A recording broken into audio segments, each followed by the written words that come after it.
17 জুলাই গাজা সিটির একমাত্র খ্রিস্টান গির্জা হোলি ফ্যামিলি চার্চে ইসরায়েলি সেনাবাহিনীর হামলায় প্রাণ হারান 3 জন সাধারণ মানুষ। ইসরায়েলের হত্যাকাণ্ড থেকে বাঁচতে সাধারণ ফিলিস্তিনিরাও এই গির্জায় আশ্রয় নিয়েছিলেন।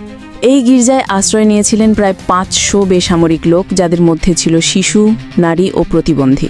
নিহতদের মধ্যে রয়েছেন 84 বছর বয়সী ফুমাইয়া আইয়াদ, 60 বছরের জেনেটার সাদ সালামে এবং এক প্রবীণ নারী নাজওয়া আবু দাউদ। আহত হয়েছেন আরও অন্তত 10 জন, যাদের মধ্যে গির্জার পুরোহিত ফাদার রোমানের লিও আছেন।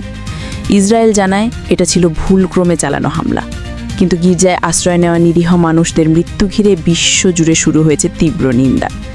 ইসরায়েলের এই ধরনের হামলা আগেও বহুবার হয়েছে, কিন্তু ইসরায়েল তা ভুলক্রমে হামলা বলে উড়িয়ে দেয়। পোপ লিও চতুর্দশ অবিলম্বে যুদ্ধবিরতির আহ্বান জানিয়েছেন।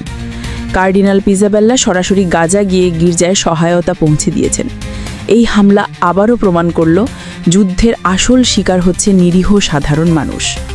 পরবর্তী নিউজ আপডেট পেতে আমাদের চ্যানেলটিকে সাবস্ক্রাইব করে পাশে থাকুন।